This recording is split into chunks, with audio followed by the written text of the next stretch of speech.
Salut très chers Gémeaux, bienvenue sur ma chaîne Intuition des séries. J'espère que vous allez bien. Allez, on va commencer tout de suite. Il y a une forme très particulière d'agitation qui apparaît juste avant qu'une vérité ne finisse par percer la surface.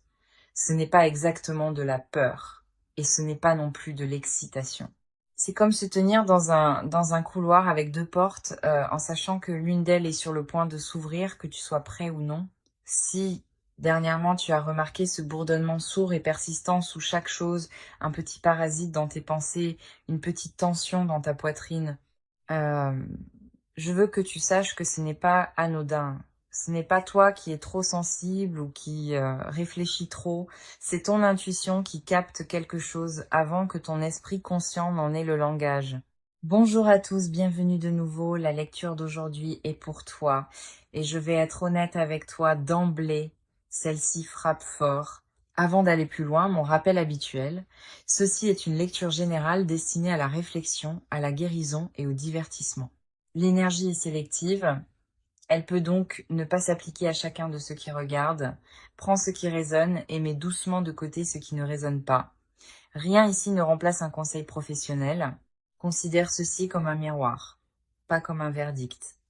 Alors voici le message d'aujourd'hui, ramené à son cœur.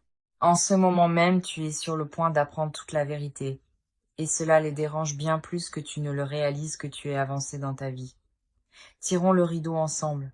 Euh, Je viens de terminer de battre le jeu et maintenant je le sépare en 10 tas distincts, un pour chaque partie de cette histoire. Je vais tirer la toute première carte du dessus de chaque tas. Aucune sélection, aucune reprise, juste ce qui veut remonter en premier. Cette méthode garde la lecture honnête. Elle laisse l'énergie tomber là où elle tombe, sans que je l'oriente d'un côté ou de l'autre. Alors, prends une respiration avec moi un instant et voyons exactement ce qui veut émerger pour toi aujourd'hui. D'accord, les 10 tas sont prêts et maintenant nous allons passer au premier tas. Retournons-le ensemble et voyons ce qui nous attend. Il y a déjà un poids dans celui-ci. Une sorte de tension avant la révélation. Prends une respiration avec moi et, euh, et la carte qui se présente à toi en ce moment est le 2 d'épée. Cette carte est le moment exact juste avant que le bandeau ne tombe. Regarde l'image devant toi. Une femme debout dans un champ ouvert, les yeux bandés, les bras croisés au-dessus de la tête au lieu de tenir une arme devant elle. C'est un changement puissant par rapport à l'image habituelle et cela modifie complètement le ressenti. Ce n'est pas quelqu'un qui se défend d'une attaque, c'est quelqu'un qui a renoncé au contrôle volontairement, choisissant de ne pas regarder encore, même si quelque chose tourne clairement autour d'elle. Et remarque ces deux corbeaux au-dessus d'elle. Des oiseaux comme ceux-là, dans l'imagerie du tarot, représentent presque toujours des messages, des présages, des vérités qui cherchent à atterrir, ils ne l'attaquent pas. Ils attendent, planent, tournent autour du moment qu'elle n'est pas encore tout à fait prête à affronter.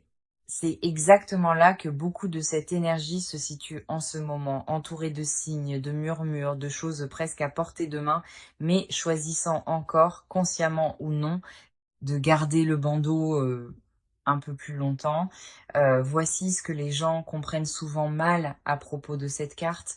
Il ne s'agit pas vraiment d'être aveugle à la vérité, il s'agit de s'y préparer. Une partie de toi presse déjà ce qui tourne au-dessus de ta tête. Et ce champ silencieux, grand ouvert, est l'endroit où tu te rassembles avant de finir par lever les yeux. Je veux être honnête avec toi. Cette attente n'est pas du temps perdu. Chaque jour passé dans cet espace incertain est un jour où tu bâtis silencieusement la force d'affronter ce qui vient sans broncher. Quand tu retireras enfin ce bandeau, ces corbeaux ne te prendront pas au dépourvu. Tu sauras déjà quelque part à l'intérieur exactement ce qu'ils essayaient de te dire. Alors, imprègne-toi de cette image un instant. L'immobilité, les oiseaux, les bras croisés. Euh, Cette carte n'est pas la fin de l'histoire, c'est le seuil. Et ce qui attend juste au-delà est exactement ce que nous sommes sur le point de découvrir ensuite. Et si cette carte parle en ce moment, voici le conseil doux qu'elle offre. Donne-toi la permission de ne pas avoir toutes les réponses aujourd'hui. Sors faire une promenade. Mets ton téléphone en silencieux pendant 1 heure. Laisse ton esprit respirer avant qu'il n'ait à assimiler quoi que ce soit de lourd. La vérité ne va nulle part. C'est toi qui choisis qui est prêt à retirer le bandeau. Maintenant, passons au deuxième tas. Retournons-le et voyons ce qu'il y a ici. Et celle-ci est le jugement. Cette carte est l'appel au réveil le plus fort de tout le jeu. Et regarde ce qui se déploie devant toi. Une femme qui tend les bras vers le haut, tout son corps orienté vers le ciel, le bout des doigts touchant presque une figure lumineuse qui s'élève au-dessus d'elle dans cette profonde lumière turquoise. Cette figure n'est pas seulement un symbole de guérison, c'est la vérité elle-même qui remonte enfin après avoir été maintenue sous la surface bien trop longtemps. Voici ce qui rend le jugement différent de toutes les autres cartes de vérité de ce jeu. Elle n'est pas partielle, ce n'est pas un indice, ni un morceau du puzzle. C'est le moment où la vérité entière sur les gens autour de toi, qui y sont vraiment, ce qui voulaient vraiment, quels étaient leurs vrais motifs depuis le début, est nommée une fois pour toutes. Pas adoucie, pas à moitié expliquée, tout entière. Remarque à quel point elle tend directement les bras vers cette lumière, paume touchant presque paume. C'est une reconnaissance totale, pas une vague suspicion. Tout ce qui tourne autour de toi dernièrement, les doutes, euh, les petites incohérences, euh, les intuitions dont tu essayais de te dissuader, cette carte dit que euh, rien de tout cela ne reste flou désormais. C'est sur le point d'être dit clairement, euh, sans plus aucun endroit où quiconque puisse se cacher. Et voilà le karma tissé dans cette carte. Quand le jugement apparaît, rien n'est autorisé à rester dans l'ombre. Ni les mensonges, ni la manipulation silencieuse, ni même les gens qui croyaient sincèrement avoir parfaitement effacé leurs traces. L'appel retentit et il atteint tous ceux qu'il est censé atteindre, eux compris. Regarde ces grands roseaux qui l'encadrent de chaque côté, presque comme un seuil. C'est toi, debout au bord, entre la vie que tu vivais, à moitié conscient, et celle où tu vois enfin chacun et chaque chose avec une clarté totale. Alors imprègne-toi de cette image un instant. Le geste qui se tend, la lumière, le seuil, parce que ce qui est sur le point d'être nommé n'est pas seulement un sentiment que tu portes, c'est la vérité entière sur les gens que tu remettais en question. Et une fois que le jugement l'a énoncé, on ne peut plus la remettre dans l'obscurité. Si tu te souviens du bandeau du 2 d'épée, c'est exactement ce qui attendait de l'autre côté. Tu n'évitais pas la vérité par faiblesse. Tu attendais simplement le bon moment. Et c'est ce moment. Alors, voici un petit conseil ancré. Quand cette clarté arrivera, résiste à l'envie de confronter qui que ce soit tout de suite. Donne-toi une journée. Écris-le. Parle à quelqu'un en qui tu as confiance. Laisse d'abord la poussière retomber. La vérité n'a pas besoin que tu réagisses instantanément. Elle a juste besoin que tu la vois enfin clairement, selon tes propres termes. Et une fois que tu la verras vraiment, tu te demanderas comment tu as pu douter de toi. Maintenant, passons au troisième tas. Retournons-le et voyons ce qu'il y a ici. Prends une respiration. Et celle-ci est le pape. Cette carte porte une énergie très différente des deux précédentes. Regarde l'image devant toi. Une figure assise en tailleur, ancrée, riant presque avec une tranquille certitude, tandis que derrière elle, tout un escalier s'élève, marche après marche, vers un ciel étoilé et lumineux, menant à un symbole sacré tout en haut. Cet escalier est le message entier de cette carte. Rien de cette vérité n'est arrivé au hasard. Elle a été bâtie étape après étape, avec une structure qui maintient chaque pièce en place. C'est la différence entre un sentiment et un fait. Le pape te dit que cette vérité ne repose pas sur des suppositions ni sur l'émotion. Elle a une fondation, il y a un système, un motif, des preuves qui s'alignent pièce par pièce, presque comme ces marches, assez solides pour porter du poids, assez solides pour qu'une fois que tu les as gravies, tu ne puisses plus ignorer ce qui attend au sommet. Remarque à quel point elle est calme et posée, pas anxieuse, pas en train de courir après des preuves. C'est l'énergie de quelqu'un qui sait déjà que le sol sous ses pieds est solide. Cette vérité n'a pas besoin d'être défendue bruyamment, parce qu'on ne peut pas la réfuter ni la ramener à la confusion par des explications. Elle est, tout simplement. Et voici le karma lié à cette carte. Quiconque essaye de tordre ou de déformer une vérité bâtie aussi systématiquement ne sera pas exposé par toi directement. Il sera exposé par la structure elle-même, par le système lui-même et par les gens autour de lui qui commencent aussi à remarquer le motif. L'escalier ne s'effondre pas parce que quelqu'un le pousse, il reste exactement là où il est, et ce sont ceux qui essayent de le nier qui finissent par trébucher sur leur propre histoire. Si le jugement était le moment où la vérité a été nommée, le pape est ce qui prouve qu'elle n'a jamais été un simple sentiment au départ, et voici le conseil tranquille que cette carte offre. Tu n'as pas besoin de monter un dossier, d'argumenter ni de convaincre qui que ce soit. Les preuves gravissent déjà cet escalier d'elles-mêmes. Ton seul travail en ce moment est de rester ancré, de continuer à respirer et de laisser la structure de la vérité faire son œuvre. Très bien, passons au quatrième tas. Retournons celui-ci et voyons ce qu'il garde pour toi. Une petite pause ici. Cette carte est le chevalier de denier. Si le pape était l'escalier, la structure qui maintient cette vérité ensemble, le chevalier de denier est celui qui la gravit régulièrement, une marche ancrée à la fois. Et regarde bien cette image, il ne chevauche pas à pleine vitesse. Il marche pieds nus, menant son cheval à côté de lui, plutôt que de foncer en avant. C'est délibéré. C'est quelqu'un qui fait assez confiance au processus pour ne pas le précipiter. Remarque la traînée de pièces derrière lui qui grandit de plus en plus à mesure qu'il avance. Euh, c'est pas anodin non plus. Cela représente tout qui se met en place progressivement. Chaque pièce un peu plus claire, un peu plus solide que la précédente. Euh, Cette vérité ne fait pas irruption dans ta vie d'un seul coup. Elle arrive par fragments, petite au début, puis indéniablement entière au moment où elle t'atteint. Voici ce qui rend cette carte si puissante pour toi en particulier. Tu ne paniques pas à travers ce processus, comme cette figure, calme, pieds nus, sans hâte. Tu gères ce qui se déroule avec une constance que l'autre personne n'a jamais attendue. Ils ont supposé que ton silence signifiait que tu ne faisais pas attention. Ils ont pris ta patience pour de l'ignorance, ils avaient tort. Pendant qu'ils croyaient qu'ils avaient encore le temps, tu collectais déjà chaque pièce le long de ce chemin, une pièce à la fois, avec une précision qu'ils n'avaient jamais prévue. Au moment où ils réaliseront à quel point tu comprends réellement, toute la traînée derrière toi sera déjà complète. Et voici le karma tissé dans cette image. Remarque qu'il n'a pas besoin de se presser, pas besoin de forcer le cheval à avancer. Tout ce dont il a besoin marche déjà à côté de lui, se rassemble déjà derrière lui.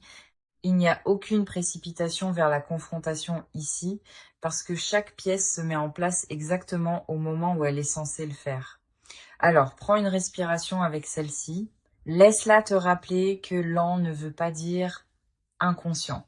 Parfois, les vérités les plus complètes sont celles qui sont recueillies silencieusement, pièce par pièce, pas nu après pas nu, jusqu'à ce que tout le chemin derrière toi finisse par prendre sens. Et le conseil que cette carte te laisse est simple. Continue de marcher à ton propre rythme. Ne laisse l'urgence de personne t'entraîner à précipiter une conclusion avant d'être prêt. Aie confiance que chaque pièce que tu as tranquillement rassemblée le long du chemin forme déjà une image complète. Et quand tu regarderas enfin cette traînée derrière toi, tu verras à quel point tu savais réellement depuis le début.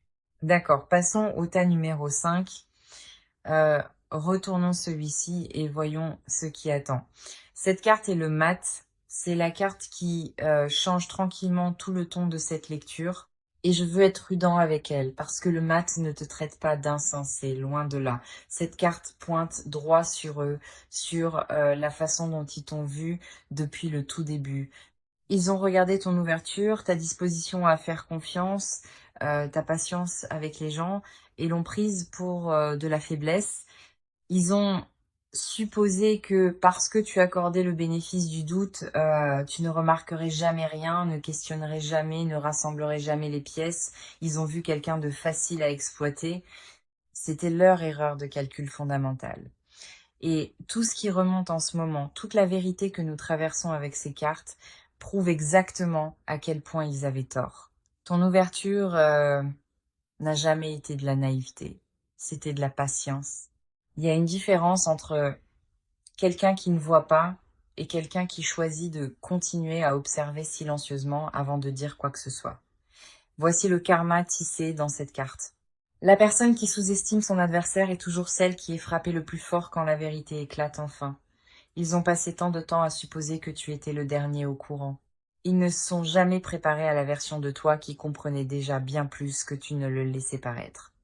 Alors, si tu ressens cette tranquille justification en ce moment, autorise-toi à la ressentir. Tu n'as pas été lent à comprendre. Tu choisissais simplement ton moment et ce moment arrive maintenant juste à temps et voici le conseil doux que cette carte te laisse. Résiste à l'envie de dire « je te l'avais bien dit ». Tu n'as pas besoin d'annoncer ta propre habileté. La vérité parlant d'elle-même est plus puissante que n'importe quel mot que tu pourrais y ajouter. Laisse leur surprise être leur propre leçon à méditer pendant que toi tu continues simplement d'avancer. Déjà plusieurs pas devant. D'accord, le tas numéro 6 est le suivant. Voyons ce qu'il y a en dessous. Et celle-ci est le chariot. Regarde cette image, un instant avant même que nous parlions de sens. Une figure perchée au sommet du chariot, non pas assise rigidement, les rênes en main, mais accroupie, en équilibre, complètement maîtresse, sans avoir besoin de rien serrer fermement. En dessous, 2 chevaux, un blanc, un noir, tirant vers l'avant ensemble à travers l'eau, sous ce ciel dramatique et lumineux. Ce contraste entre les 2 chevaux est essentiel. 2 forces opposées qui se déplacent dans la même direction, au même rythme, parce que tu as appris à les diriger toutes les deux. C'est toi, en ce moment, avançant avec une vitesse et une détermination qui ne peuvent tout simplement pas suivre.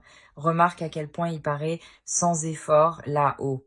À quel point il n'y a aucune tension visible, aucune prise crispée sur les rênes. C'est le vrai message de cette carte. Tu ne te ferais pas un chemin vers l'avant par la seule force de la volonté. Tu as trouvé ton équilibre entre les parties opposées de toi-même, la partie qui se souvient encore et la partie qui s'éloigne déjà. Ils ne peuvent pas arrêter ce mouvement.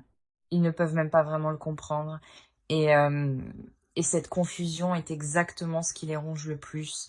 De là où ils se tiennent, rien de tout cela n'a de sens. Comment se fait-il que tu avances encore après tout ce qui s'est passé? Pourquoi n'es-tu pas bloqué? Pourquoi ne luttes-tu pas? Pourquoi as-tu l'air de glisser sur cette eau au lieu de t'y noyer? Voici le karma lié à cette carte. Chaque tentative qu'ils font de te retenir, chaque message, chaque je prends juste de tes nouvelles, euh, chaque tentative discrète de te ralentir ne fait qu'ajouter du carburant aux roues qui tournent déjà sous toi. Ils croient créer de la friction. En réalité, ils regardent simplement un bateau qui a déjà quitté le rivage. Regarde ce bateau qui suit les chevaux aussi. Il n'est pas vide. Quoi qu'il transporte, les souvenirs, les leçons, la version de toi qui a traversé tout cela, cela vient avec toi. Ce n'est pas laissé derrière en morceaux. Tu n'abandonnes pas ton passé. Tu le tires en avant avec toi, intégré, équilibré, avançant comme un tout. Alors laisse cette image reposer en toi un moment. La figure accroupie, les 2 chevaux avançant comme un seul, l'eau en dessous, à peine troublée par la fluidité avec laquelle ils glissent dessus, parce qu'en ce moment tu es exactement cela. Inarrêtable, non par la force mais par l'équilibre. Et le conseil que cette carte offre est simple, mais facile à oublier au milieu d'un mouvement rapide. Ne confonds pas l'élan avec le besoin de prouver quelque chose. Tu n'as pas à convaincre qui que ce soit que tu vas bien ou que tu as tourné la page. Laisse ton mouvement vers l'avant parler de lui-même. Si tu ressens l'envie de t'expliquer à quelqu'un qui essaye encore de te ralentir, euh, c'est ton signal pour desserrer un peu plus ta prise et faire confiance. Les chevaux savent déjà exactement où ils vont. Très bien, passons au tas numéro 7 maintenant. Il est temps de retourner celui-ci. Et cette carte est le roi de denier. Regarde au-delà de la pièce un instant et remarque ce qui entoure cette figure. Des étagères sur des étagères de livres qui remplissent toute la pièce derrière lui. C'est la vraie richesse que cette carte désigne. Pas seulement l'argent, pas seulement la stabilité, mais tout ce que tu as tranquillement rassemblé en chemin pour arriver ici. Chaque leçon difficile, chaque erreur que tu n'as pas répétée 2 fois, euh, Chaque once de clarté que tu as gagné à la dure, euh, c'est toi en ce moment. Pendant qu'ils étaient occupés à essayer d'ébranler ta fondation, tu étais ailleurs entièrement, à bâtir ta compréhension, à apprendre ce que tu ne permettras plus jamais, à devenir quelqu'un de bien plus discernant que la personne qu'il pensait pouvoir encore manipuler. Ce genre de richesse n'est pas visible au premier coup d'œil, mais c'est le genre qui dure. Remarque à quel point il paraît détendu, reposant dans une pièce pleine de tout ce qu'il a appris, la pièce tenue mollement, presque comme une pensée après coup. C'est l'énergie de quelqu'un qui ne met pas sa croissance en scène pour qui que ce soit. Il sait déjà ce qu'il sait. Il n'a pas besoin d'un public pour le confirmer. Et voici le karma lié à cette carte. Les gens qui ont essayé de te maintenir petit n'ont jamais tenu compte de tout ce que tu grandirais pendant qu'ils étaient occupés à te sous-estimer. Chaque saison difficile que tu as traversée n'a pas été gaspillée. Elle est devenue une partie de cette bibliothèque tranquille et bien fournie que tu portes maintenant en toi. Une qu'ils ne peuvent ni toucher, ni emprunter, ni s'attribuer. Alors, prends une respiration avec celle-ci. Laisse-la te rappeler que tout ce à quoi tu as survécu a déjà été converti en une sagesse que tu porteras pour le reste de ta vie. Et le conseil ici est simple. Continue d'enrichir cette bibliothèque. Lis la situation, apprends sa leçon et range-la tranquillement. Le tas numéro 8 est le suivant. Retournons-le. Une brève pause, et cette carte est le Dix de coupe. Regarde cette image un instant. Deux personnes assises tout près l'une de l'autre, les bras enlacés, euh, regardant des enfants courir librement le long du rivage, tandis qu'un arc-en-ciel de coupe s'arc au-dessus d'elles comme quelque chose de mérité et non de donné. Cet arc-en-ciel n'est pas une décoration. C'est la récompense émotionnelle après une tempête. Et on n'obtient pas un tel ciel sans avoir traversé quelque chose d'abord. C'est le genre de bonheur que cette carte désigne pour toi en ce moment. Pas un bonheur qui dépend de la circonstance parfaite. Pas une joie qui a besoin de l'approbation de quelqu'un d'autre pour se sentir réel. C'est le genre tranquille et intérieur. Celui qui existe simplement parce que tu as enfin choisi la paix plutôt que le chaos, toi-même plutôt que des gens qui ne t'ont jamais vraiment vu. Remarque que les deux figures ne cherchent pas de validation à l'extérieur. Elles sont juste présentes ensemble, regardant quelque chose de joyeux se dérouler sans avoir besoin de l'expliquer à qui que ce soit. C'est la version du contentement que le bruit extérieur n'ébranle pas, parce qu'elle n'a jamais été bâtie sur l'approbation extérieure au départ. Et voici la vérité plus profonde de cette carte. Ce genre de plénitude n'est pas arrivé par accident. C'est la récompense de chaque choix difficile que tu as fait en chemin. Chaque fois que tu t'es éloigné alors qu'il aurait été plus facile de rester. Chaque fois que tu as choisi ta propre paix, même quand cela semblait solitaire au début. Cette joie est le reçu de ce courage. Alors, imprègne-toi de cette image un instant. L'arc-en-ciel, la proximité, les enfants qui jouent librement au loin, parce que ceci pourrait bien être un aperçu du bonheur tranquille et mérité vers lequel tu avances. Et chaque choix paisible que tu as fait en chemin bâtit tranquillement la vie exacte que cette image te montre. Le tas numéro 9. Maintenant retournons-le et voyons une brève pause et cette carte est la tour. C'est le moment où tout ce qu'ils ont construit pour se dresser contre toi finit par s'effondrer. Chaque mensonge, chaque version tordue de l'histoire, chaque récit soigneusement arrangé pour les faire paraître innocents, tout en te dépeignant comme le problème, tout s'effondre d'un coup, pas progressivement, pas silencieusement, tout en même temps. Et voici ce qui rend cette carte si indéniable. Rien de tout cela n'arrive parce que tu l'as démolie. Tu n'as pas eu besoin de les exposer, de discuter avec eux, ni de te battre pour prouver quoi que ce soit. La vérité est simplement devenue trop lourde pour que leur histoire continue à la porter. Une structure bâtie sur la malhonnêteté n'allait jamais survivre à une vraie pression. Ce n'était qu'une question de temps. C'est le karma que porte cette carte. Et c'est un karma lourd. Quoi qu'ils aient chuchoté dans ton dos, quelle que soit la version des événements qui se sont racontés pour se sentir justifiés, quelle que soit l'image qu'ils ont essayé de protéger à tes dépens, rien de tout cela n'a le droit de rester debout, Non pas parce que l'univers est cruel, mais parce que la vérité l'emporte toujours sur un mensonge à terme, peu importe avec quel soin il a été construit. Et remarque quelque chose d'important ici. Tu n'as pas à faire quoi que ce soit pour que cela se produise. Tu n'as pas besoin de les confronter, de corriger le récit, ni de t'assurer qu'ils obtiennent ce qui leur revient. Ce travail est déjà en train de se faire complètement indépendamment de toi.